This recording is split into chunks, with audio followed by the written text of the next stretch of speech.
standing with our neighbors, union at our side. In the streets we're coming, million people, why tear down that wall? You fascists bound to fall.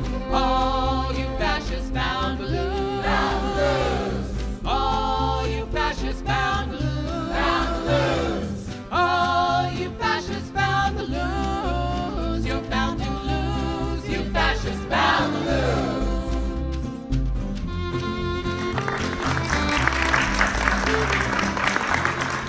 We're glad to have you here. This program is under the umbrella of programs that we are calling our Arts in Worship and Shared Life initiative that came out of monies raised at the auction last year in an effort to bring the arts into the ways that we more explicitly, more intentionally, more deeply, the ways that we connect to one another, the ways that we engage across different cultures and perspectives, and the way that we engage in the search for truth and meaning in our lives, in our discernment, in our calls to action. So the arts as a lens for asking and answering, among other things, the biggest questions in our lives and our times. And today is clearly one of those programs. So we have asked, as you may know already, writers, most from this congregation, one who is from our Unitarian Universalist seminary, the Starr King Seminary in the East Bay, and one more familiar favorite, what I'll call UU adjacent voice, James Tracy. James, where are you in the space? There we go. Welcome, James, author and professor from City College in San Francisco. And you'll hear more about all of the people who are part. It's wonderful to have all of you here. These writers and performers are here to share some of their own material, in many cases, in a couple other cases, material of their choosing as we engage in the pressing challenge of our time, in particular, the rise and threat of fascism in America and around the world. Fascism can be described in many ways, but it always involves authoritarian government, one that is almost always ultranationalist, militaristic, and that suppresses the individual and any opposition in service to its ideas and ideals of social order and right thinking, not in the Buddhist sense of right thinking. Right to conscience, commitment to the marketplace of ideas and the democratic process, and respect and even reverence for the individual are only tolerated if they serve a preordained political idea or order. It's such stark contrast to our own Unitarian and Universalist forebears who saw the individual as needing to be free and to challenge, free to challenge in particular, the inherent and inherited order of ideas and structures because they believed, and I think we believe, that the individual was so often, to use religious language, the voice of divine discontent and the initiating agent of human and social evolution. So no order is beyond error for long, I think we would all agree. And this conversation is one that therefore is political for sure, and it's about social structures for sure, and it is also for us a religious conversation. So welcome here to this conversation grounded in writers and writing and examining deeply the question of the day. The goal is to, of course, then examine fascism, our creative responses to it through writing and other creative media, from nonfiction to fiction. We have song and comedic sketches. Our secondary objective beyond exploring, so that I can be fully transparent with everyone here, is to build the kind of conversation, to surface the kind of concern and therefore solidarity that we think is a necessary precondition to heading off the very fascist actions and ideas that we hear and see and fear on the rise. One strange source of solace that I cling to is that our nation and our world has had authoritarian, ultra-nationalistic, and militaristic movements through time, and a swelling of those movements and of people called to follow them through time. And it has also had gatherings like this of people paying attention to and rising in resistance. As many of you may have noticed, the program for today, which I should have in my hand, but you can imagine it, has the white rose as the symbol for this event. It's a reference, an echo back to 1942 Germany, when students at Munich's Catholic University began a movement to resist Nazism that they called the White Rose Movement. Members wrote, they posted anonymous letters denouncing the Nazi government, and when they were caught, they refused to back down or apologize. Sophie and Hans Scholl and one of the other leaders were executed for their involvement. Inga Scholl, sister of Hans and Sophie, summed up her siblings' views on the purpose of the White Rose movement this way. It was a matter of putting up a defense against the imminent threat of a new barbarism, against the legalization of genocide, and against the piratical, elitist doctrine of the race and of the state. The defense of common humanity everywhere had to be raised above the interests of a nation. The common interest of all nations and races was greater and immeasurably more important than the differences among people. I will end my introduction and welcome with a statement from our writers, one they crafted together that echoes the purposes of the White Rose movement and our sense of this day. They write, "We human beings have many weaknesses, but we have one undeniable strength. We are by nature a social and cooperative species. In this era, when the future of our world community hangs so precariously in the balance, this cooperative potential is our lifeline. But fascism, the doctrine favored by some of the most rapacious exploiters of this capitalist system, is based on and can only exist on creating and enforcing division along racial, gender, ethnic, and other lines. Fascism is a death sentence for humanity.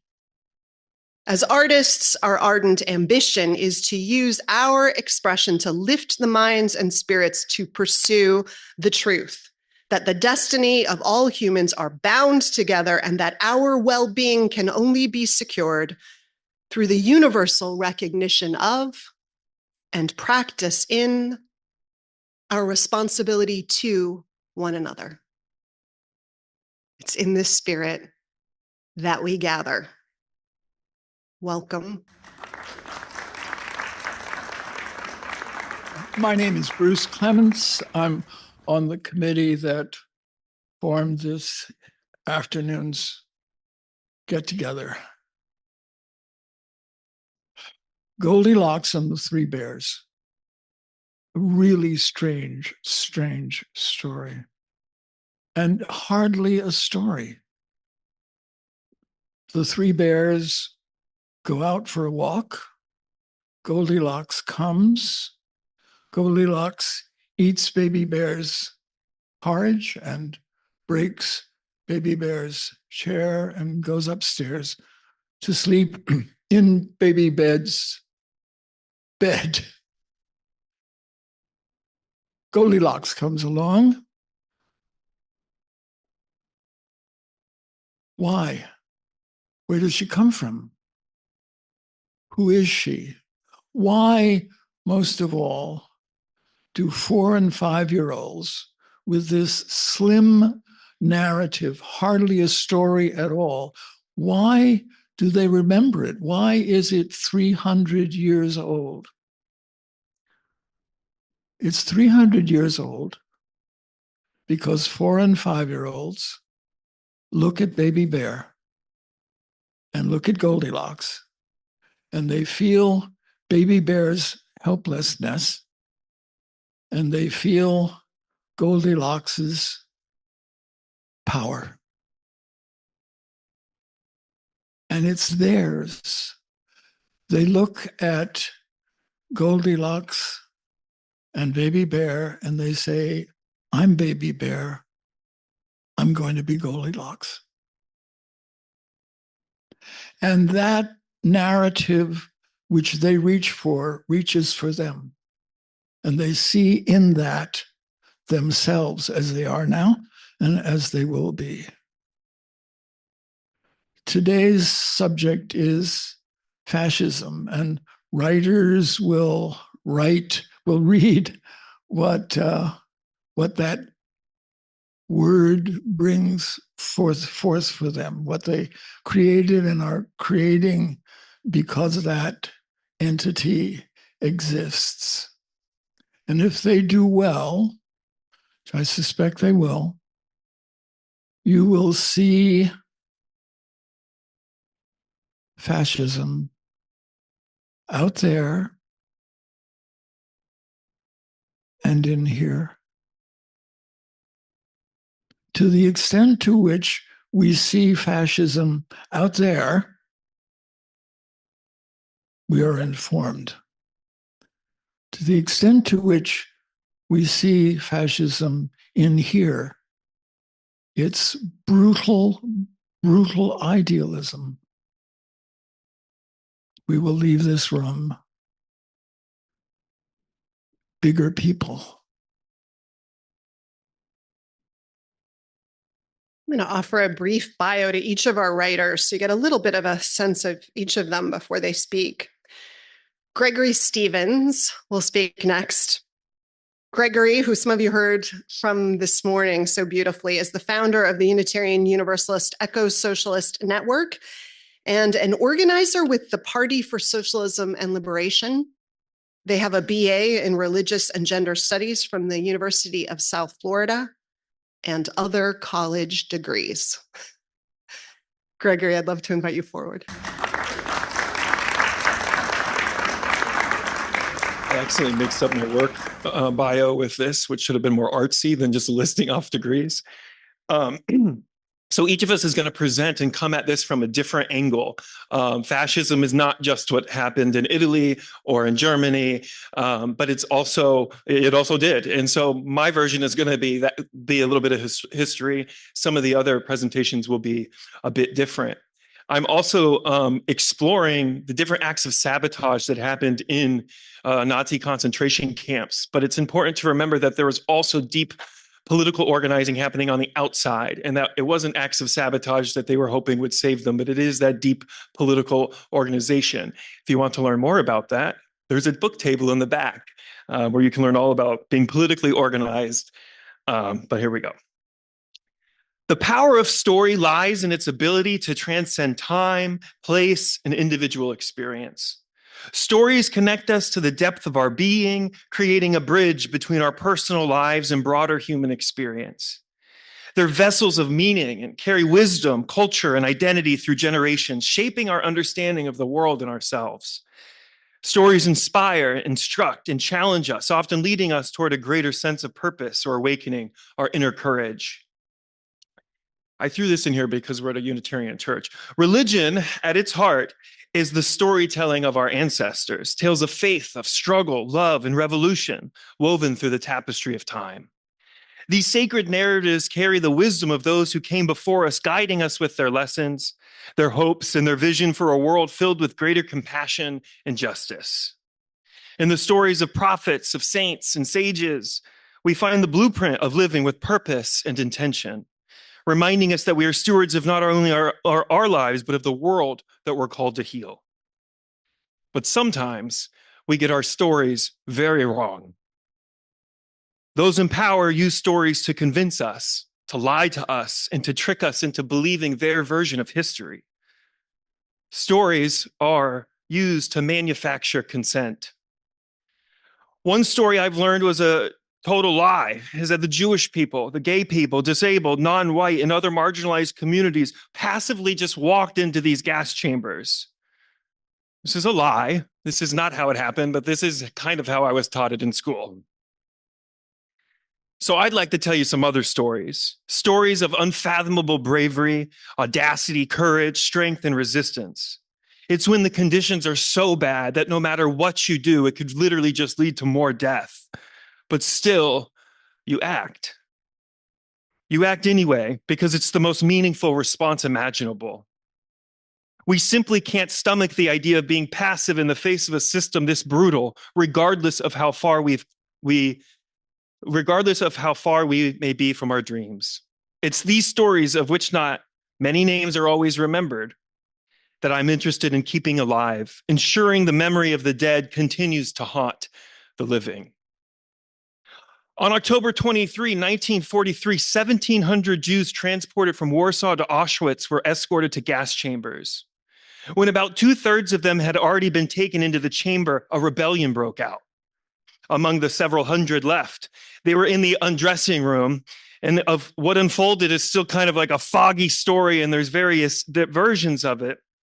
But ultimately, 4 armed Nazi officers entered the undressing room. One of them was disarmed by a woman and fatally shot. The other inmates instantly spurred into action. They cut the electric wires and attacked the guards. A shootout ensued between the guards at the door and the inmates. Ultimately, the remaining inmates were led and shot. In another version, the woman who was an actress named Katrina, and she retaliated after Nazi soldier Joseph Schlinger told her to remove her bra. She whipped off her garment and startled him by hitting him in the face, right in the eye. While he was blinded with pain, she grabbed his revolver and shot him in the head. In another telling, the woman was unarmed. She was an unarmed dancer who intentionally seduced the Nazi soldiers with her undressing. And as they oogled and googled, she smashed one of them in the forehead with her high heel and then disarmed and shot Schlinger and the other guard. This incident gave rise to legends and reminds inmates that Nazi men were also mortal. Rumors about this rebellion quickly spread throughout the camp and inspired another act of resistance that day, of which is even lesser known. The sole witness to this incident was privy only to the aftermath, the sight of strewn corpses in front of a crematorium number 4. But the fact that the bodies were still clothed implies that a group of inmates hadn't allowed themselves to be taken passively into that undressing room. In at least one recorded situation, a communist doctor, there was all these different ranks that they would put you in. And sometimes if you were a doctor, you'd be in a higher ranking than maybe someone else. And so what those people would also sabotage their efforts. And so there's this communist doctor who falsely diagnosed an entire work crew with typhus in order to have them all put on quarantine and delay the delivery of an urgent order of weapons. In Auschwitz, women sabotaged the production of plant-based rubber by simply burning half of the harvested seeds. Ships coming out of the Jastrom engine factory were improperly welded. Grenades coming out of a factory near Auschwitz constantly failed and were never exploding. And machine guns produced by inmates were completely dysfunctional. Rockets produced in Dora had an inexplicable quantities of urine in them, making courtesy of the Russian inmates. In 1943, a Polish inmate named John Stott was able to sabotage large quantities of anti-aircraft missiles by shifting the precise alignment of the detonators ever so slightly, resulting in 2 months' worth of faulty weapons. Entire stockpiles of ammunition were dumped into lakes. Shipments of fuel were poured out onto the ground, and salt was added to gunpowder by the women of Ravensbrück, rendering it useless. Maria Jakovic recalls her crew's persistent sabotage of the oil bomb production process. We sabotaged whenever we could by simply not inserting the fuses into the bombs. When they realized it, we of course got 25 blows with a club, but we would do it again nonetheless. One woman who was put to work in Auschwitz fixing the piles of clothes taken from incoming Jews says, "We sabotaged work in a way that we made clothes unstable on purpose." A woman at Bolsenburg who was put to work in an airplane factory said, We sabotaged work in whatever ways we could. We broke the drills, we broke the presses, and everything that could appear to have happened by accident was us. In another case, 400 Russian and German political prisoners working at the Heinkel which I cannot pronounce, aircraft plant conspired to use magnetized wires to disorient plane navigation systems. The workers were able to sabotage an entire fleet of aircraft without inspectors finding any faults. Out of a total of 120 aircrafts assembled, not a single one was fit for use. There were guys in Auschwitz who were assassinating Nazi officers, stealing radios and broadcasting messages, sabotaging facilities, copying and smuggling out records. Male prisoners would usually rip the lining of the seams of the coats, keeping only the outer shell intact. At first use, the coat would seem fine, leaving the German who wore it freezing in the winter, though. The few surviving women in the commando who were interviewed did not use this tactic. Rather, they decided to go a different route with handwritten notes into the pockets of the coats that said, "German women, know that you are wearing a coat that belonged to a woman who has been gassed to death in Auschwitz." The women, in other words, chose psychological sabotage, the men, physical. The story manufactured for our consent was that the camps were the ultimate symbol of a bunch of suffering victims who did not fight back. But these stories of resistance that I've shared offer a whole new way of thinking about the camps through the eyes of those bent on burning the place down. There are countless more stories like this, stories of outrageous courage and fearlessness. And yes, only a small few of these acts of sabotage could be said to have brought substantial changes. But what they did bring was dignity and self-respect to those who only had two options: be killed or fight back and be killed. Harrowing tales. May we not forget them. May we tell these stories of resistance, never letting anyone think that the Jewish, gay, Black, Palestinian, or other marginalized groups are taking a beating like sheep on the way to their slaughter. Hell no, they fought back and we're gonna fight back. Bruce, before you spoke, wasn't in my rhythm, but I wanted to tell everybody a little bit about you that they might not know, which is that you are a writer of novels for teenage readers, and that your publisher for years has been Farrar, Straus Giroux, New York. Is that how you say the last? Is that how, maybe? So thank you. Dennis Adams has been many things: an Army veteran, an ex-con, an actor and director, a professional mime and clown, Poindexter, for 47 years. He's a worship associate here, and so we have been able to enjoy his reflections over the years. And his new constant companion and little ambassador of joy is Oreo. Dennis has been working on a serious clown memoir. Stay tuned. I first met John Galemore, a singer-songwriter from Vermont, in the early 80s. Our paths crossed at different events, festivals, and especially schools, where I learned how much of a peace teacher he was. He wrote this song, Letters, based on the letters school kids had written to world leaders during one of his residencies. It's simple and a little heartbreaking, as it seems we are still grappling with these ideas and fears after all these years. Once at a hot air balloon festival in Vermont, I saw John walking by with his guitar, and I cried out, "John, I've been singing some of your songs in California." Without missing a beat, he shot back, "That's okay, I've been making some of your balloons." My hope for humanity is that there are far more positive and helpful people than the alternative. Dear Your Royal Highness, I am 7 in May and I live on a mountain and I am wondering. Yesterday we heard the planes and somebody told me we hate the Israelis. Should I hate them too? I am smart in school. I'm a good soccer goalie and I can sing songs. I'm learning to cook. I can't wait to be older so I can smoke pipes and drive cars like Papa. But I don't know because everybody's mad about oil and missiles and fighting and nobody's talking about growing up except me. That's why I'm scared. Your friend, Mustafa.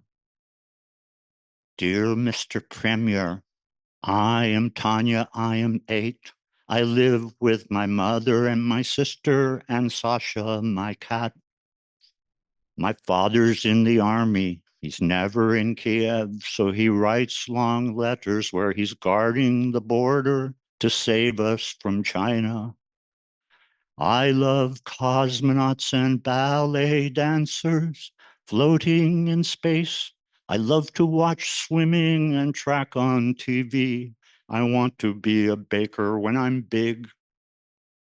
But all the children here are worried because all our parents are worried. Is there going to be a war? Premier, I have to know. Please tell me. I'm happy. That's why I'm scared. Sincerely, Tanya. Dear Mr. President, I am in 4th grade. How are you? I'm fine. Well, all except I'm scared. Yesterday, the man on TV said they're building big bombs that kill kids like me and grown-ups like Grandpa. I live in Vermont. I go swimming in the summer. The leaves turn in the fall.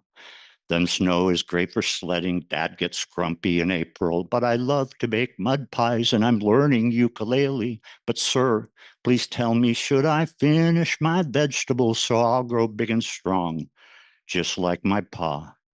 Even if everybody's dead from the bombs, that's why I'm scared. David, age 9.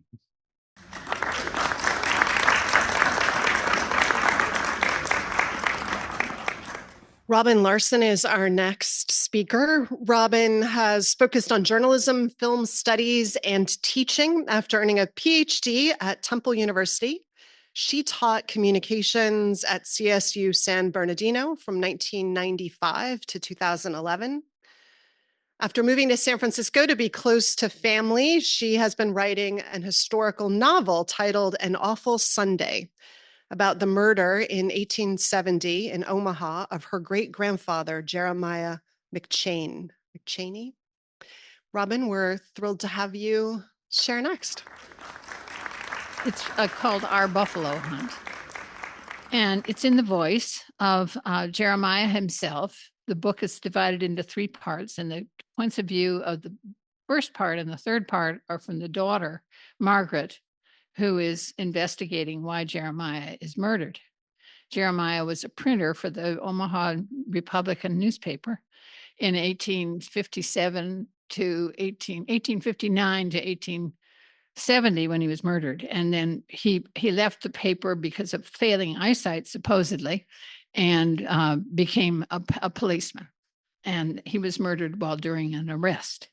At any rate, that's just to give you a quick précis of the novel itself. And here I'll start from the point of view of Jeremiah in the I voice about the buffalo hunt.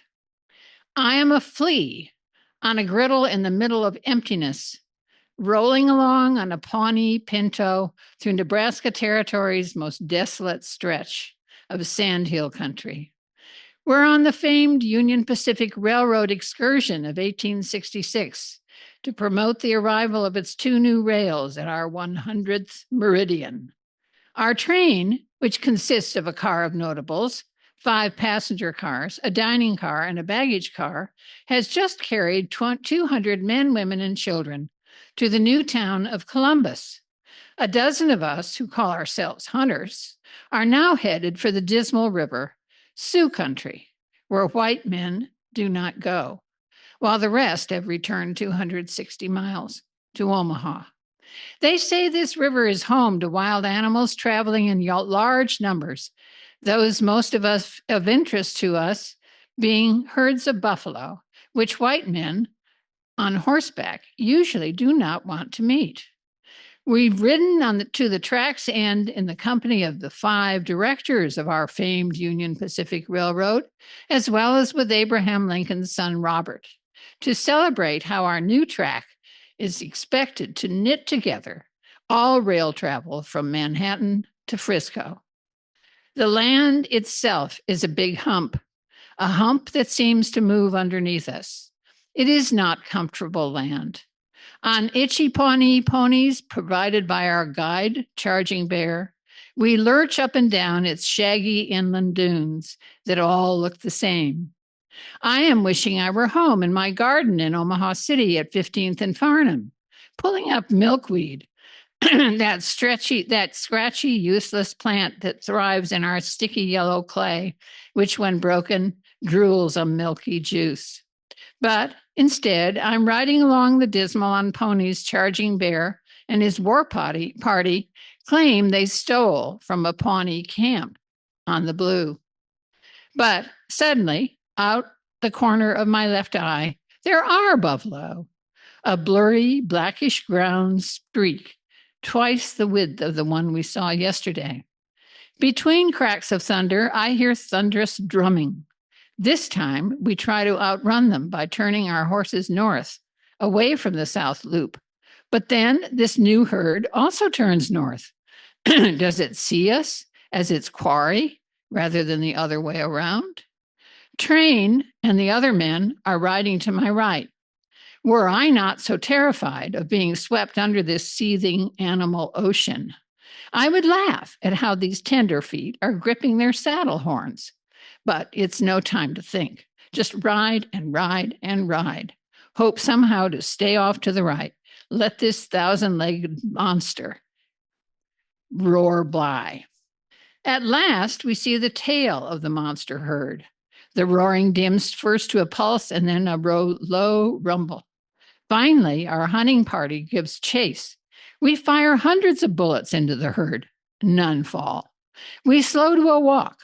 Drifting apart, we let our tired horses graze. There were no kills for us yesterday, and it seems there will be none today. Suddenly, out of a sinkhole 10 feet off to my left, a lone bull rises up. I aim high. I see a bullet enter its jawbone. I look directly into its one left eye. Each eye is set into a side of its monstrous head. Each eye looks as if it rolls and glares on its own. The bullet has no effect. Then I have a reflex that is near fatal. I stop. As the bull rears up and plunges, this is where technical difficulties, plunges toward my horse. I come face to face with the hot breathing beast. I am paralyzed. As the smell of its fear and rage makes me choke, I come to and put the muzzle of my gun against its temple. The smell grows stronger. I am deafened by a loud bellow.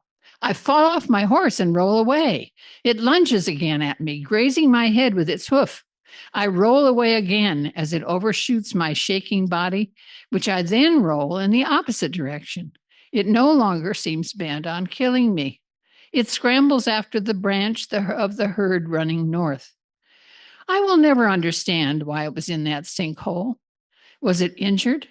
Was it enjoying a quiet mud roll? Was it an outsider? One of the mavericks, often seen at the edges of buffalo stampedes, rolling and tossing and sending up clouds of dust? Whatever kind of buffalo it was, for one moment I believed it was as sentient of me as I was sentient of it. We looked at one another in the eye. It knew me, knew I was the new enemy, not the red hunter who worships Tatanka, but the white hunter who kills Tatanka for sport. By now, Train has dropped the chase and come to find me. We both fire after the beast. I will never know whether it recovered from my 2 bullets. Chasing Bear says bullets to buffaloes are like our jiggers are to us. They simply encase them. I think I'll stop there. That's probably about 8, right?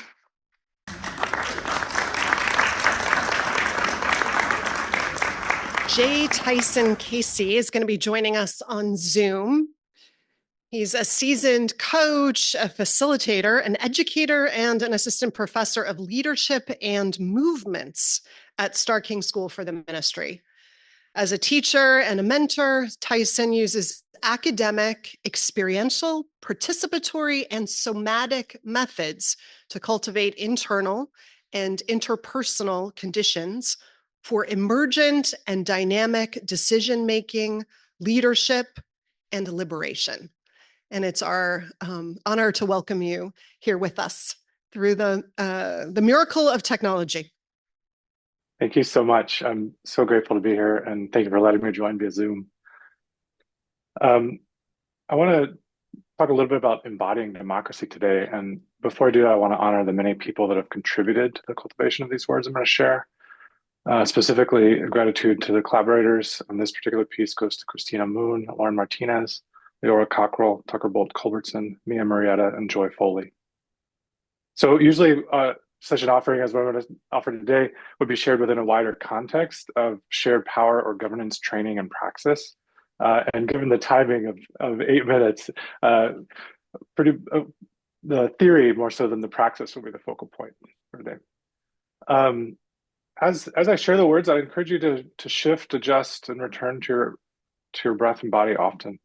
Low, slow, steady, and full breathing is an enduring strategy for embodying democracy. Democracy can never truly be threatened if it lives within and between each of us. We have the chance every day to embody democracy in ways that extend far beyond our limited institutions of representative government. We have both the privilege and responsibility to live democracy, not just live in one. The world we now live in is rapidly changing as a result of interlocking systems and patterns of domination, climate disruption, and outdated forms of governance. And these conditions are interdependent and impermanent. They call for adaptive and emergent power that is rooted in relationship with our bodies, with one another, and with the creative potential that lives within and around us. The communities in which we live, the groups with which we dialogue and work, one-on-one interactions, even the internal somatic experience of our own bodies and inner wisdom are fertile ground for growing shared governance. The seeds we're called to plant hold the deliberate practice of living and embodying democracy every day, well beyond the limits of what dominance culture prescribes. What fascists and autocrats fear the most is not a liberal takeover of the government. What they fear the most is that embodied democracy spreads throughout the culture and thereby diminishes the power and authority of the large nation-state apparatus that primarily benefits the dominant class of society. Life is not binary, and the tension between what we now call autocracy and democracy is not new. It is in some ways a dynamic tension that defines humanity. And there's many examples of this on every continent spanning thousands of years, where cultures and societies have shifted between autocracy and direct democracy. Rotating authority structures where anarchic indigenous cultures were directly adjacent to autocratic ones. Fascist autocracy and direct democracy are at two ends of a spectrum. Decision-making and governance are messy, dynamic processes, regardless of where a group or institution is on the spectrum. In the most basic forms, autocracy concentrates power and decision-making authority in the hands of primarily one person, whereas direct democracy disperses power and decision-making authority to all the people that are impacted by the decision. So fascists and autocrats consider the spread of direct, embodied, everyday democracy to be an ultimate threat to their power and authority within a single state apparatus. And many of them have been saying so for generations. One of the main antidotes to fascism and autocracy then is to increase our capacity for direct democracy everywhere. The dynamic tension between fascist autocracy and direct democracy exists within each of our bodies, our families, our communities, our places of worship, our places of learning, within the institutions that shape and constrain our ability to practice agency and consent, which are two foundational practices or principles of direct democracy. Agency can be defined as to advocate for our own positions within a social structure or relationship, and consent relates to how we will pursue shared intended outcomes, horizons, and visions, as well as how we negotiate agreement. Everyday interactions can provide practice opportunities for shared governance and direct embodied democracy, both formally and informally, planned or emergent. The more we practice and cultivate such conditions that strengthen agency and consent, the easier it will be to interrupt the fascist and autocratic habits that live within each of us individually and collectively. The more we practice and commit to cultivating the conditions for an everyday embodied democracy, the greater our possibilities become for shared governance, for transformation, and for collective liberation, regardless of the larger context we must navigate within dominance culture. Embodied direct democracy is a practice that is dependent upon relationships of care and consent that cultivate trust, intention, and agency. It's good for the best case scenario, and it's good for the worst case scenario. They are momentary practices, as lived governance of people and by people is impermanent, iterative, and requires continual tending. Each moment holds the possibility for exercising shared power and governance. The practice of embodying democracy is alive, dynamic, and always able to adapt to meet the moment. It asks much of us, including the development of wisdom and discernment, the ability to know whether we consent or if consent has been authentically and fully given by another in increasingly nuanced and insightful ways. Developing this discernment can take time and practice. And the best ingredients include not only alignment between our minds as expressed through words, but also alignment between our bodies. Somatically, we may know that something energetic that is outside of either of us feels right. It takes time, applied effort, courage, and discipline to learn to hear that wisdom inside and around us. We are each differently attuned to our bodies and conditioned by a society that depends on the neglect of our body wisdom. We're trained to prioritize ideas over sensations. Neglect of our breath and body feeds these systems of domination and oppression. When democracy is anchored in our hearts and in our bodies like this, it can never truly be under threat. While institutions crumble and erode from the inside, we can reify, strengthen, and refine direct democracy in every exchange of power, every act of alignment and agreement.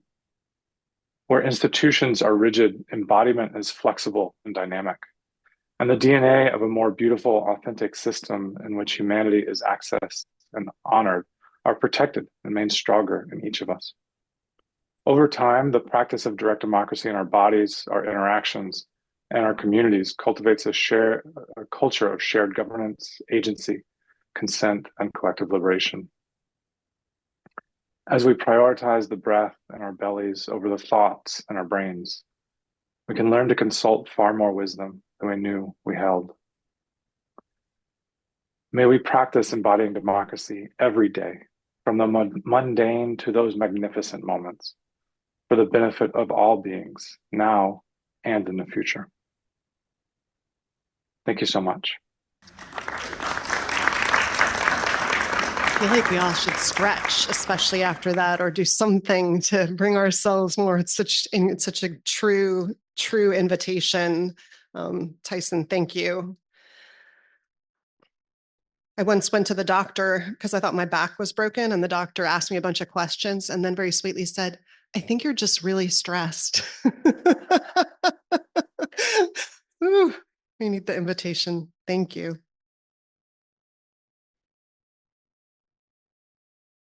Michael Bossier. Bonjour, ça va? And Mari Magaloni, who we know and love, have been performing in the Bay Area theaters and clubs for years. During the pandemic, they created a weekly radio show named The Mike and Mari Show, which ran on community radio stations for 3 years. Cal Ball, who we also know and who's also here, is the producer and occasional performer for The Mike and Mari Show. For a sampling of their shows and more information, please visit themikeandmarishow.com. And this is the first of their offerings today.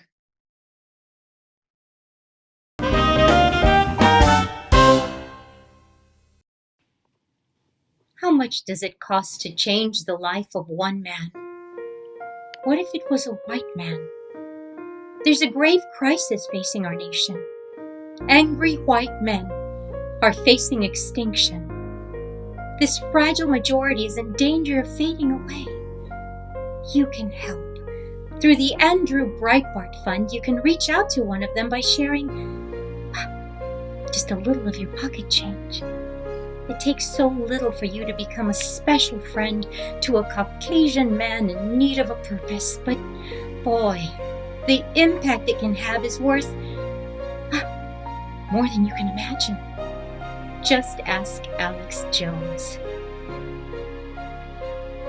In Charlottesville, for just 70 cents a day, you can help a man like Josiah buy a tiki torch so he can fit in at his local rally. Why don't you call this number right now to find out how you can sponsor an involuntarily celibate loner? Your generosity will allow you to exchange screeds and manifestos with your angry white pen pal.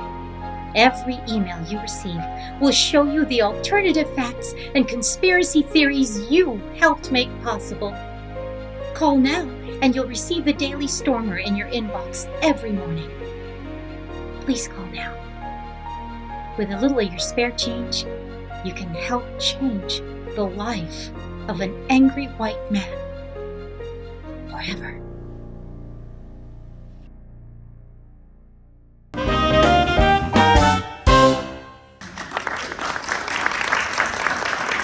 We are about to hear a song. Initially, Woody Guthrie wrote and sang what the Almanac singers termed peace songs. After Hitler's invasion of the Soviet Union, the group wrote anti-fascist songs. Guthrie believed performing his anti-fascist songs and poems in the United States was the best use of his talents. He writes, "I am out to sing songs that will prove to you that this is your world, and that if it's hit you pretty hard and knocked you for a dozen loops, no matter what color, what size you are, how you are built, I am out to sing the songs that make you take pride in yourself and in your work." We thought we'd share one of Guthrie's songs, "You Fascists, Bound to Lose."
Anthony is our next speaker. Sue Anthony has been a career-long editor and writer working for nonprofits, especially in healthcare. And for several years, she was a worship associate at UUSF. Sue. I know a little girl who's 10. She designs stylish outfits for her Barbie dolls and performs great feats of strength on the play structure at her school. She's also capable of becoming pregnant, just like the millions of girls and women who are reminded of that fact each month for some 35 years of their lives. That's about 420 times that a wanted or unwanted pregnancy could potentially occur. And 420 times that the Supreme Court's Dobbs decision can force its way into people's lives with its immense and expanding power. The effect is to put the lives and bodies of women and girls under the control of others.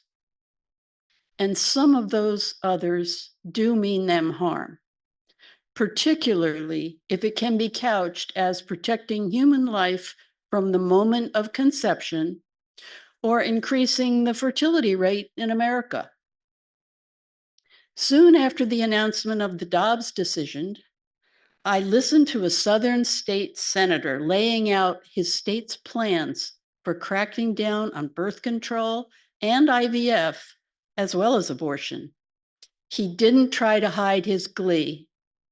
He was excited about all the ways that his state could and would control its women's decisions.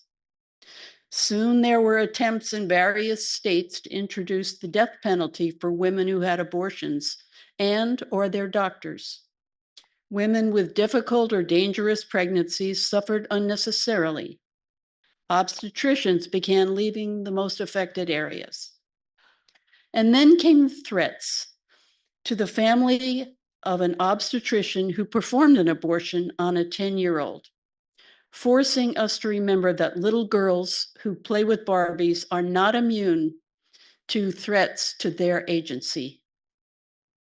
Controlling women's reproductive health has been a well-used playbook in authoritarian regimes where patriarchy is a standard building block. Such thinking is evident in the Heritage Foundation's Project 2025, the 922-page plan that is backed by more than 100 conservative organizations. Project 2025 would mobilize many government agencies to curb access to abortion, to create a national ban on abortion pills, to prosecute abortion offenders, to force changes in laws to enable the personhood of fetuses and embryos, and to allow states to set up programs to monitor women's menstrual cycles and pregnancies. The late authoritarian Nicolae Ceausescu did exactly that in Romania. He met a bloody end, but that doesn't mean it isn't worth trying again. It provides information needed to prosecute women for abortions and to question any miscarriages. In the Project 2025 vision, which strongly reflects the religious thinking of its writers, America's women and girls would systematically have their options closed. As the Old Testament phrased it, they would be made to stand in a narrow place where there is no way to turn, either to the right hand or to the left. This was the situation more than 52 years ago, before the Roe v. Wade decision changed the landscape. My own story wasn't terribly dramatic, although I wouldn't have said so at the time. When the boomer generation was entering adulthood, fear of an unwanted pregnancy was in the air we breathed. Prohibition of abortion was the law of the land, so fixed that no one bothered to complain about it. But not one of the young women I knew wanted to have a baby before they had a chance to become independent or have a job or maybe get married. Nevertheless, a number of them did get pregnant, and eventually I did too. I hadn't been worried because my boyfriend promised he would not get me pregnant, and also because I had misremembered certain information from my high school health class. But when the realization sank in, I called my boyfriend and was told that he was away on a trip with his previous girlfriend. I had no idea how to find a backstreet abortion, but eventually I came across the name of a council of ministers, priests, and rabbis who helped women with unwanted pregnancies. I called the phone number and gave the secret password. This led to my meeting a minister in Brooklyn and being given phone numbers of physicians who are willing to offer safe abortions. So I bought a plane ticket for a one-night stay in Puerto Rico. The day before my trip, the doctor called me and tried to double the price, which I couldn't have paid.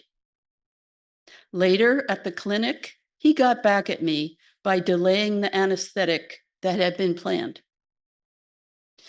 People have asked if I ever regretted my decision.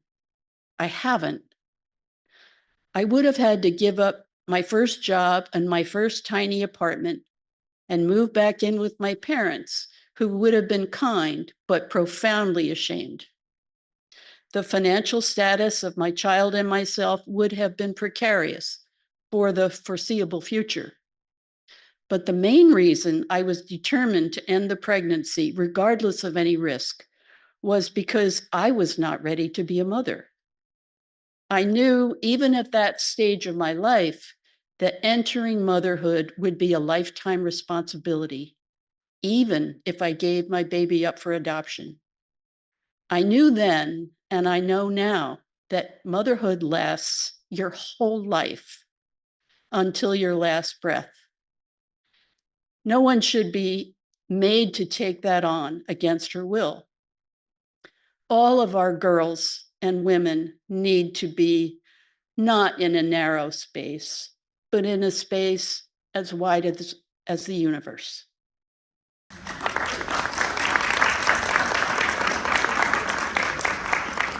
I feel like we just need to hold a space of silent reverence and love for your story and all the stories like it, and the stories that are the fear that's emerging right now, and the pain of it all.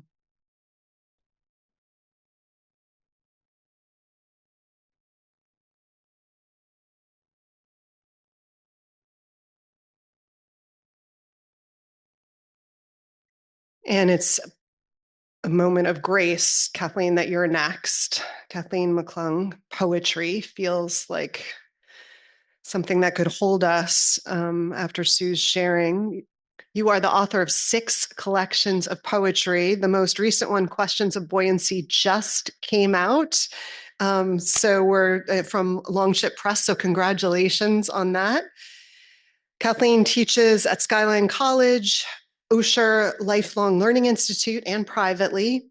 And she was a 2024 finalist for San Francisco Poet Laureate. So we're hopeful for 2025, maybe? I just want to say what an honor to follow that beautiful piece of writing by Sue Anthony. And I was heartened to see so many women's faces in the video.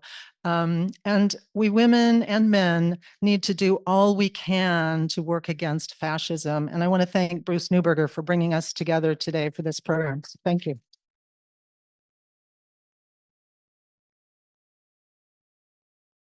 I'm going to share 2 poems, one short and one a little bit longer, both of which were written during Donald Trump's first and only presidency.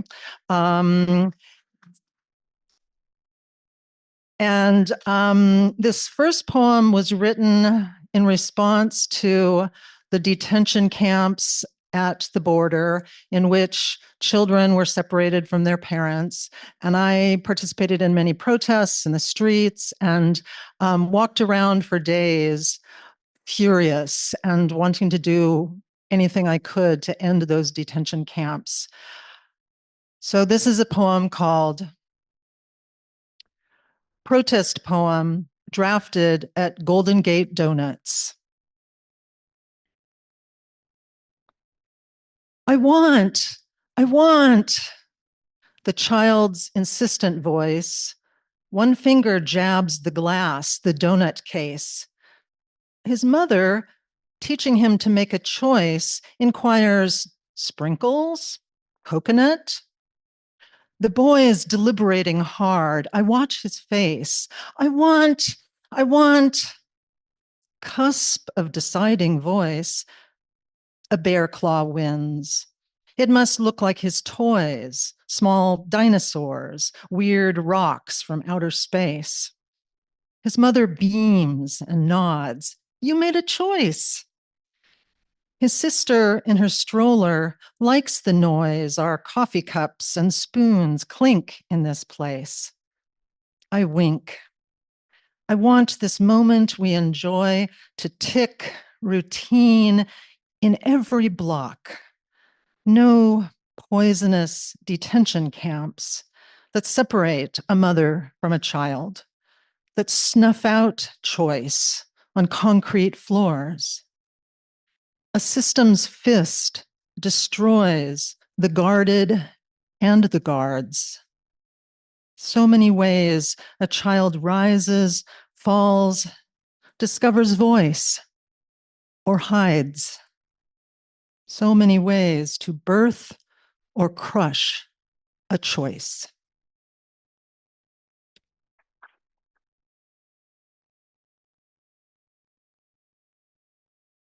That was a villanelle. And now I'm going to read a pantoum, which is a kind of repetitive poem. You'll hear lines repeating throughout. And this is a persona poem in the voice of Annie Sullivan, who was Helen Keller's teacher and companion and radicalizer in an earlier era. Annie Sullivan was the daughter of Irish immigrants. Annie Sullivan was visually impaired, graduated from Perkins School for the Blind, and was hired to teach Helen Keller, whose father owned slaves. And the story is that on her first day of the job, Annie Sullivan argued with Helen Keller's father about slavery. This is a poem to remind us that we can all be activists. And as I was listening to Tyson, I was thinking both Annie Sullivan and Helen Keller were living and breathing examples of embodied democracy, and all of us can continue to be embodied democracy people. The Comrade, a poem for Annie Sullivan, 1866 to 1936. If I dwell within old walls, I will always be blind. No miracles in the Tewkesbury almshouse, only work and death, only scrubbing planks beneath my shins. No miracles in the Tewkesbury almshouse, no answer to my prayers for brother Jimmy, only scrubbing planks beneath my shins, cobwebs I touch but cannot see. No answer to my prayers for brother Jimmy, no priest or gravestone, only a small box, cobwebs I touch but cannot see. Where do his bones lie? No priest or gravestone, only a small box. I will burst free, learn to read. Where do his bones lie? I will sign my name in bluest ink. I will burst free, learn to read. Men come to my aid, headmaster, eye surgeon. I will sign my name in bluest ink, grip documents like hammers, diploma, train ticket. Men come to my aid, headmaster, eye surgeon. What verb for all I do? Beseech? Demand? grip documents like hammers. Diploma, train ticket, south from Boston to Tuscumbia. What verb for all I do? Beseech, demand. So many words, so many destinations. South from Boston to Tuscumbia, I travel to a girl whose family owned slaves. So many words, so many destinations for those who would be free. We must work. I travel to a girl whose family owned slaves, quarrel with Helen's father on my first day. For those who would be free, we must work. I spell words into her palm, quarrel with Helen's father on my first day, rue my own for leaving us. Again, what verb? I spell words into her palm, DOLLMUG,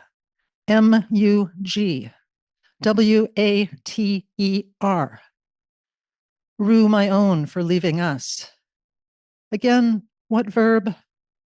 Together we enter silence, smash it to bits, DOLLMUGWATER.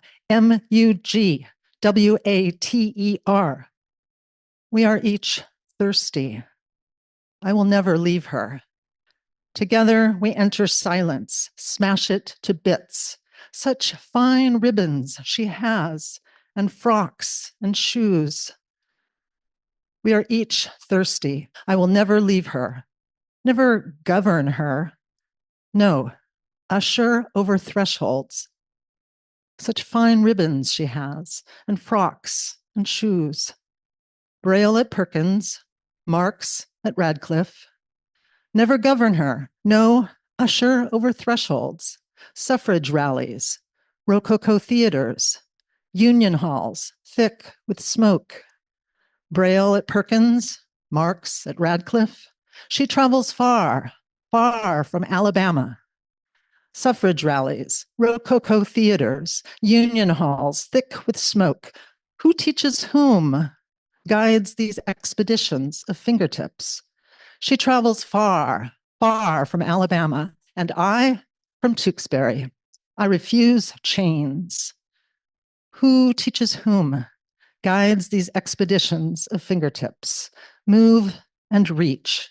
Climb, discover, and pull. And I, from Tewksbury, I refuse chains. Seize more verbs, comrades and companions. Move and reach. Climb, discover, and pull. Fling open the shutters. Unfurl sentences. Bright banners. Seize more verbs, comrades and companions. We have only our hands, only love and will. Fling open the shutters, unfurl sentences, bright banners. If I dwell within old walls, I will always be blind. We have only our hands, only love and will, only work and death. Thank you very much. Our next speaker is James Tracy, who teaches at City College of San Francisco's Labor and Community Studies Department. Woohoo! He co-authored Hillbilly Nationalists, Urban Race Rebels, and Black Power, Interracial Solidarity in the 1960s and 70s New Left, and No Fascists USA, the John Brown Anti-Klan Committee and Lessons for Today's Movements, among other works. Welcome, James. Thank you very much for having me. Thank you, Bruce. Thank you, Unitarians. All two of the features of fascism, no matter what your definition is, and scholars and activists and organizers and revolutionists are going to argue about that forever, that exact definition, but it's expulsion and extermination. Those are two of the constants, no matter what. And the Unitarian tradition is about welcoming. So in the anti-fascist world that I want to see y'all's welcoming writ large in society, right? And a political welcoming. So I wrote a book for City Lights called No Fascists USA. It was about a group of very brave communists who embodied embodied democracy. The John Brown Anti-Klan Committee, they embodied democracy by going and physically confronting White Aryan Resistance and Ku Klux Klan and the rancid bouquet of people that were around in the 1980s. But as this book's been out for a few years, I thought that once we get to the point where we have to fight these people in the streets, we've already lost something, right? And I've been thinking a lot about inoculation. Inoculation can be organizing the type of irresistible movements that when somebody is horrified at their own conditions, that they're not tempted with the politics of hate. In the Black Panther Party tradition, intercommunal organizing, economic security certainly would go a long way. But most importantly, to me, the imagination, the human imagination, ability to think of something that's much better than any system that's ever been invented before. So I'm going to read two poems to help ignite our imaginations, which I think is doing quite well here. And thank you so much for all the poets and speakers. So these were written a really long time ago, and unfortunately, they're still very current, just like Woody Guthrie. Fascism is as fascism does. It can't be overstated or understated. Fascism is as fascism does, and it isn't every parent that ever told you no, every teacher or even every police officer. Fascism is as fascism does because it leaves every child behind. Populist smiles and promises chickens and pots to cook them in, but it can only deliver the cleaver to sever heads or a shotgun to chase the chickens from the fence when they come home to roost. It is a priest who marries military and economy. It is also found in those who worry more about the wedding of Jack and John more than that of artillery and finance. Fascism is as fascism does. It is the assumption that only the sinister are surveilled. It is a knock, knock, knock on the door, not very far away because someone's name sounded like Mohammed or Osama been trying to get by in America. Fascism is as fascism does because no one leaves the block until they have shown proper identification. It is found by turning on the television, having truth revealed, then buried 100 times in a half-hour segment when weapons of mass destruction are scarce and weapons of mass destruction are many. Then fascism is and fascism does. There's a seed of fascism when homeless people are mistaken for newspaper racks or mailboxes, when a man is set on fire for sleeping in a doorway. Fascism does and fascism did. But what to do about it? Write another poem, another song, wear my heart on my sleeve. Woody Guthrie's honest hope was that his grand machine, a guitar, could kill a fascist, but no folk song could ever do this, and poetry has even worse aim. Paul Robeson said that the artist must either choose between the cause of freedom or the cause of slavery, and I choose the path of freedom for all. Maybe poems can't kill fascists, but maybe they can kill fascism. That they can make freedom mean something more than I got mine at the expense of yours, or expose collateral damage to mean a bunch of dead people. If for a moment someone won't have to ask what is, then maybe I can write on my notebook, this machine kills fascism.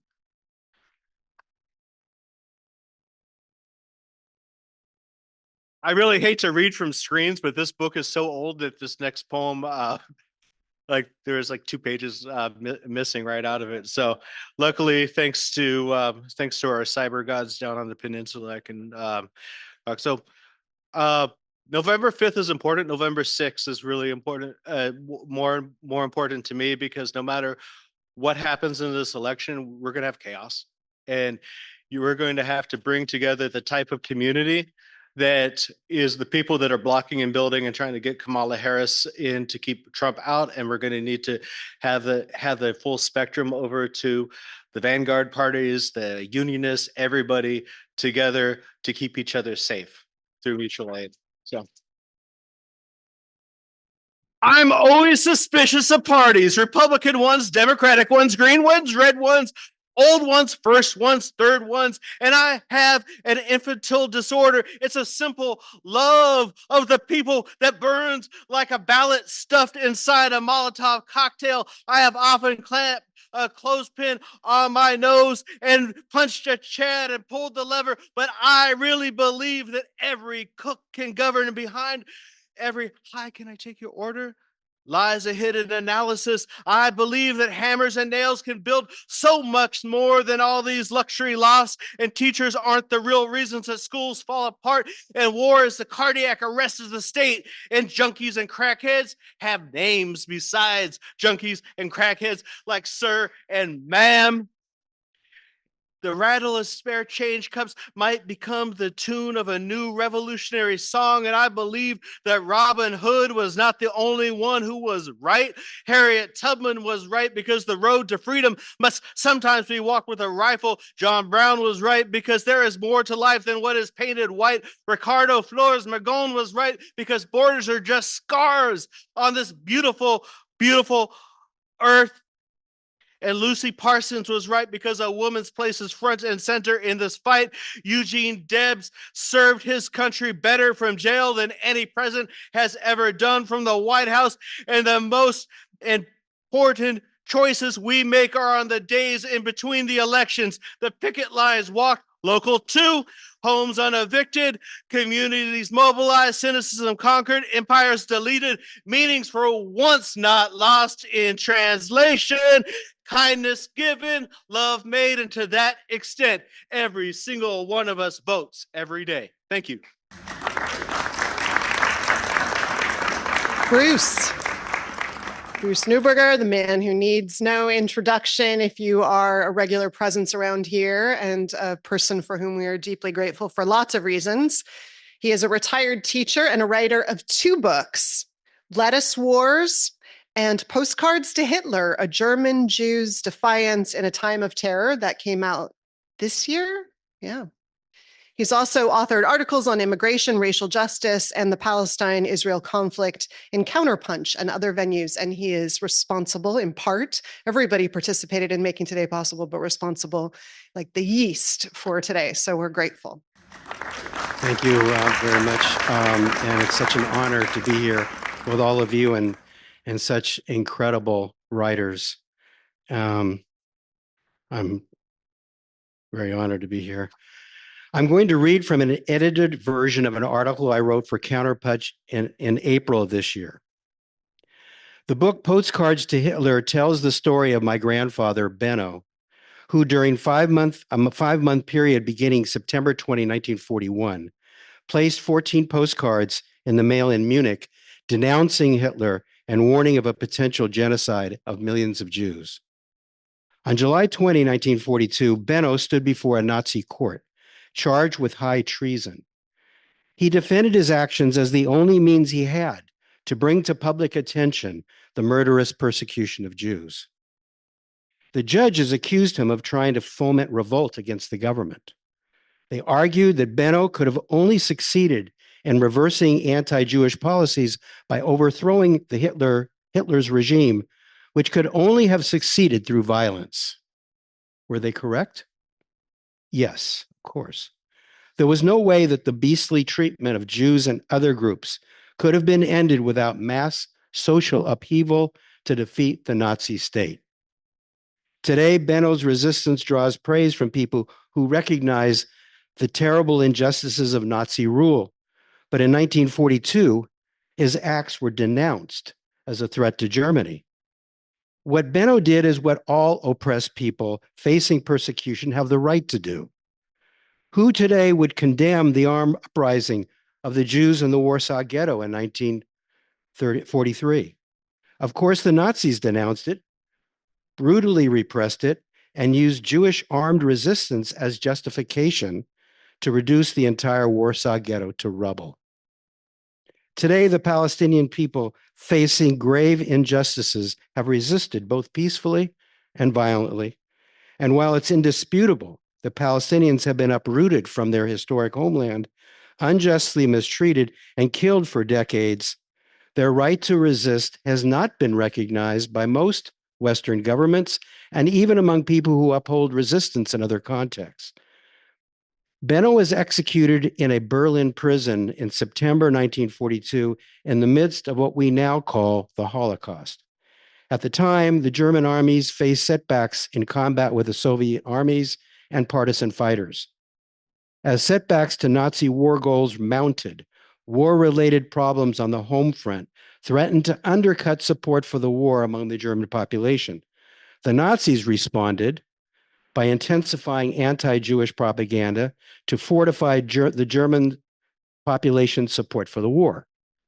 Denunciations of Jews in the German media reached a fever pitch, while restrictions on Jews were further tightened. Jews were compelled to wear a yellow Star of David in public. Jews were evicted from their houses and concentrated in special homes or camps, which became transit points for the death camps east of Germany.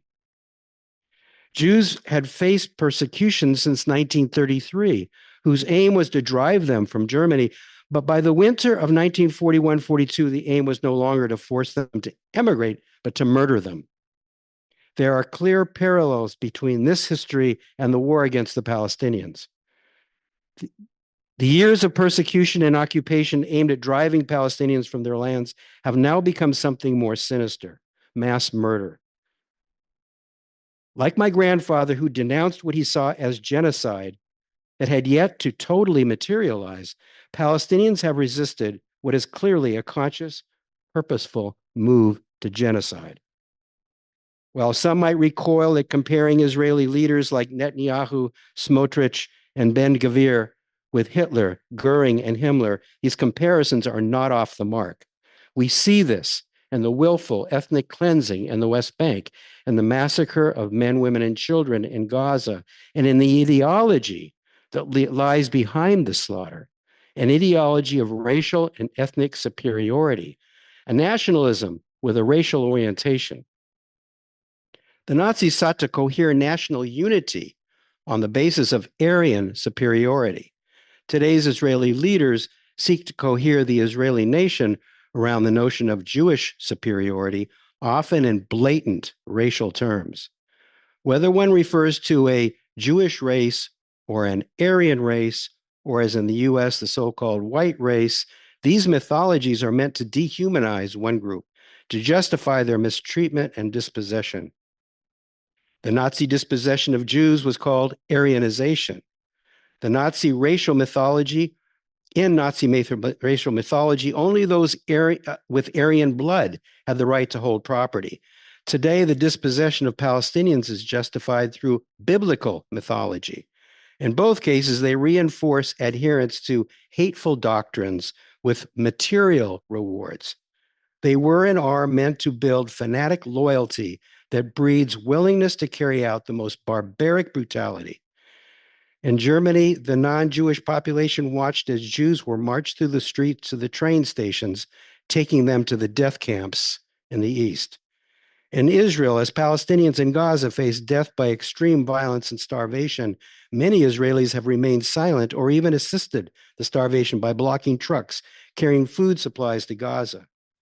In Germany, the Einsatzgruppen, death squads, carried out executions in the lands occupied by German invaders, while SS units operated death camps like Treblinka, where my grandmother was murdered. Today, the IDF rains widespread death from the skies, destroys hospitals, murders reporters, and tortures and rapes Palestinians held prisoner, while IDF soldiers shoot down starving Gazans attempting to get food. Nazi propagandists lauded German troops who carried out the repression of Jews as heroes of the Reich. And so it is today that Israeli leaders celebrate the exploits of their own brand of soulless murderers as heroes of the Israeli nation.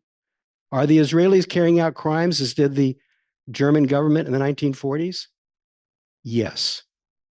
Is the US government making possible these crimes? Yes. Did the Jews of the Nazi era have the right to resist? Yes. Do the Palestinians have a right to resist their oppression and persecution? Yes. Should the people of the world support the Palestinians? Yes, again. Should Jewish people support Palestinians? Absolutely. If we are to uproot the soil on which anti-Semitism and all forms of racism and fascism flourish, We must oppose this racialized nationalism wherever it manifests itself, whether in Germany in the 1940s or in Israel or the United States today. Is support for Palestinian resistance anti-Jewish? Absolutely not. My grandfather's acts of resistance were not anti-Christian. They did not challenge the right of Germany to exist as a country. They were anti-fascist. Today's Palestinian resistance is not anti-Semitic. Demanding justice for Palestinians is not a threat to the existence of a safe place for Jews to live. Palestinian resistance is anti-fascist. It challenges racial and ethnic oppression, occupation, ethnic cleansing, and apartheid. It too is justified. Whether one agrees or not with Hamas's outlook, and I do not, this does not deny the right of the Palestinian people to defend themselves. This country has propped up the monstrous Zionist state because it's an armed protector of U.S. imperialist interests. The Israeli Zionists enjoy fervent support from Christian nationalists and MAGA fascists because they recognize in each other a common ideological bond. One claims that immigrants are poisoning our blood or eating our pets. The other, the people that they slaughter are just animals. We cannot claim to oppose one set of fascists while supporting, arming, shielding, or apologizing for another equally dangerous fascism hiding behind another national symbol. We have a responsibility to defend the right of the Palestinian people to live as equals in their historic homeland. If we are to be anti-fascist, we must oppose fascism wherever it exists and oppose those who sustain fascism no matter what mask they wear or what history they opportunistically refer to or hide to justify their crimes. Thank you.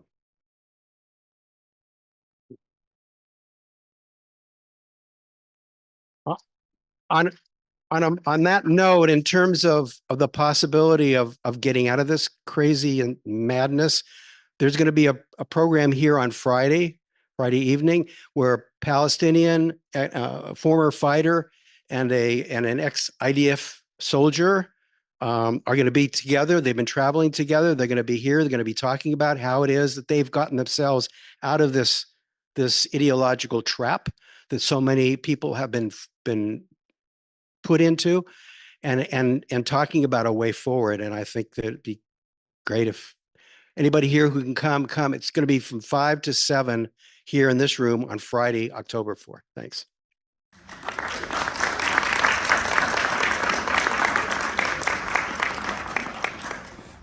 And now, here are Mari and Mike. Good afternoon. Welcome aboard MAGA Airlines Flight 1488 to Orange County.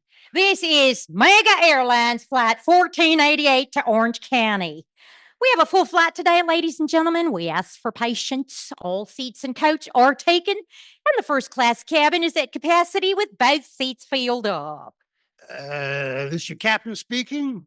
We're traveling about 110% capacity today, so the sky marshals will be going around to check your papers. There's no need to panic. They're just making no shirts are stolen from real Americans. Friendly word of warning, don't be touching them German shepherds. Those are pets, y'all. While we're taxiing on the runway, we encourage our first-class passengers to peruse the boxes of super-secret classified documents. We've stored them in the laboratory for your entertainment. If you move quick, you'll find the seat is probably still warm. I got carried away with all that reading till my legs went numb. Who would have thought that flying saucers were real? There goes one now. Oh, it's just a luggage cart. Are those lizard people? Flight attendant? Thank you, Captain. Please take a moment to find the safety instructions located in the seat pocket in front of you. Your seat belts have been designed for easy fastening and release. Would like to encourage the parents on board to be good role models and use your seat belts to discipline your children. Should cabin pressure drop or change drastically while in flight, oxygen masks will drop down from the overhead bins in the first class cabin. Passengers in coach are instructed to wait patiently for the oxygen to trickle down. In the event of a water landing, the gun and Bible located under your seat cushion may be used as a flotation device. I'd like to remind everybody that it is a federal crime to smoke in the lavatories. But we're working on that. Till we get our freedoms back, nicotine patches are available upon request. Captain? Today we're flying a Boeing Dreamliner 787. So our flight time to Elon Musk International is either 1 hour and 15 minutes or sometime in February. Flight attendant? Thank you, Captain. Hope that damn window stays put this time. Never did find Tammy sucked out of the plane like a watered-down McDonald's milkshake. Captain? What a waste of a sweet, sweet woman. Captain, speaker's on, baby. God darn it, there's so many damn buttons here. Thank you, Captain. Well, for those of you who are wondering, meal service will be provided on this flight. First-class passengers will receive delicacies from the Trump family Endangered Species Cookbook. Today's specialty will be grilled sea otter in a burgundy baby seal sauce with a side of deviled condor eggs. For dessert, we'll have Meemaw's caramels. They're extra special salted from the sea of liberal tears. For the takers in coach, sometime in the next 45 minutes, we'll be rolling a giant Slim Jim down the aisle. I'm just kidding. Y'all get hungry, that's on you. Folks, we got an update from the tower. Seems like a mob of nasty cat-loving women have taken over the Starbucks in Terminal 1. Those damn Unitarians are overloading the entire computer system with their order for a gluten-free soy milk chai, mocha, caffeine-free, blah, blah, blah, blah. Those damn pinko bastards have shut down the tower's navigational system, so looks like we're going to be a while. We'll be heading back to the gate until further notice. Flight attendant? Thank you, Captain. Well, I guess our first-class passengers will have some time to deplane to the RFK JR VIP Lounge to enjoy the open bar and sample the surf and turf buffet featuring appetizers made of bear and whale. Flight attendant, you better check yourself at that buffet. You're already bloating up like a poisoned toad. Thank you, Captain. Well, in the spirit of fiscal responsibility to our shareholders, while we're waiting, I'm going to turn off the air conditioning in coach. As you can see, the captain has turned on the no Muslim sign. Y'all are not free to move about the cabin. We thank you for choosing MAGA Airlines, the airline that is not pro-choice.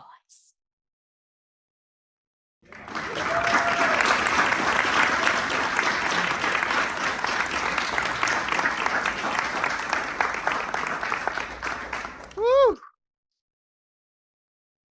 We are reminded today in so many ways and so many different voices of many things, but particularly of the eternal vigilance that is the price of liberty and of the world of our dreams.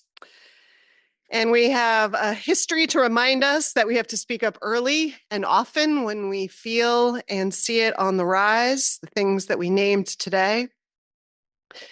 After World War II, Protestant pastor Martin Niemöller, who objected to Nazi violence and was incarcerated in Germany, he summed up in 1937 his feelings, or to his fellow religious leaders, the errors in the Nazi era in words that will be familiar to many of you. He wrote, "First they came for the communists, and I did not speak out because I was not a communist. Then they came for the socialists, and I didn't speak out because I was not a socialist. Then they came for the trade unionists, and I did not speak out because I was not a trade unionist. And then they came for the Jews, and I did not speak out because I was not a Jew. And then they came for me, and there was no one left to speak out for me." Niemöller said further, "We preferred to keep silent.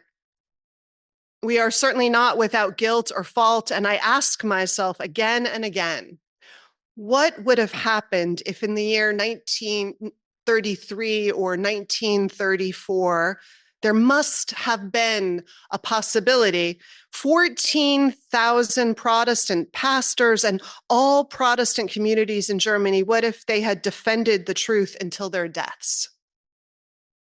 If we said back then, it is not right when Hermann Göring simply puts 100,000 communists in concentration camps in order to let them die, I can imagine that perhaps 30,000 or 40,000 Protestant Christians would have had their heads cut off.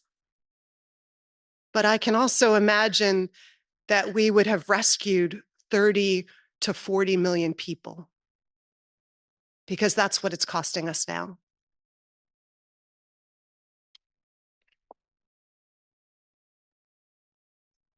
So let's thank everybody with our hands put together for putting together the conversation, the writers and the planners for this event. Thanks to those who made the food possible, because blood sugar is part of keeping a movement alive. For the broadened enhancements, Jonathan Silk, thank you so much for the broadened enhancements that technology makes possible. And outreach and the ability to revisit some of what we heard today. You are all invited to stay for a bunch of things. You're invited to stay and register or get more connected to UU the Vote, our effort to encourage participation in the upcoming election. You are invited to go to the booksellers who are here, who were called out earlier, and peruse the books for sale. We will have the writers spread out through the room, so folks who want to ask questions or share your thoughts can do that in more intimate conversations. We have sign-up pads in the back for your name and email if you want to be kept, if you're not already connected to events that are being put together along these lines. But also if you have ideas, share any idea you have or thought, but please link it to your name and a way to contact you so we can follow up and see if you can help make that idea possible, or if we can get clarification about what you might mean if it's not entirely clear from the note that you leave. There are flyers on the back table also for upcoming events. Anything else? No? All right. No.